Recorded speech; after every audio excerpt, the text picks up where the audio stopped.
നുള്ളെടുക്കുള്ളൂ. ഓരോ നുള്ളെടുക്കുന്നത് ഇങ്ങനെയാണ് എടുക്കേണ്ടത്. ഈ ചൂണ്ടുവിരലും ചെറുവിരലും ഒഴിവാക്കിക്കൊണ്ട് ഈ മോതിര വിരൽ, നടുവിരൽ എല്ലാം കൂടെ പെരുവിരലും കൂടെ ചേർത്തിട്ട് കുറച്ചെടുക്കുക. തലയിലൊന്ന് ശരീരത്തിൽ ഒന്ന് ഒഴിയുക, ഒരു 3 പ്രാവശ്യം ഒഴിയുക. അതിലോട്ട് വയ്ക്കുക. അപ്പോൾ എല്ലാം എടുക്കുന്ന സമയത്ത് നമുക്ക് ചുമന്ന തുണിയിൽ 7 പ്രാവശ്യം ഒഴിഞ്ഞു വയ്ക്കുക. കുറേശ്ശെ എടുത്തപ്പോൾ ഒരു കിഴികെട്ടേണ്ടതുണ്ടാവും. അതേപോലെ തന്നെ കറുത്ത തുണിയിൽ ഉഴുന്ന്, തോടുള്ള ഉഴുന്ന് കുറേശ്ശെ എടുത്ത് ഒഴിഞ്ഞ് നമുക്കത് വയ്ക്കുക. ഇന്ന് ചെയ്യുന്നവരാണെങ്കിൽ അതിനെ ഒഴിഞ്ഞ് വച്ചതിന് ശേഷം കിഴി കെട്ടിയിട്ട് നിങ്ങളുടെ പില്ലോയുടെ അടിയിൽ, തലേയുടെ അടിയിൽ വെച്ചിട്ട് കിടന്നുറങ്ങുക.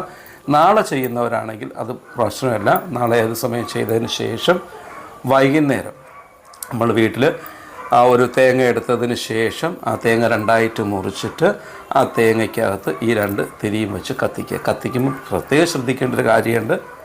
കത്തിക്കുമ്പോൾ വെളിച്ചെണ്ണയോ നല്ലെണ്ണയോ നെയ്യോ ഒന്നും ഉപയോഗിക്കരുത്. കത്തിക്കുമ്പോൾ ശ്രദ്ധിക്കേണ്ടത് എണ്ണ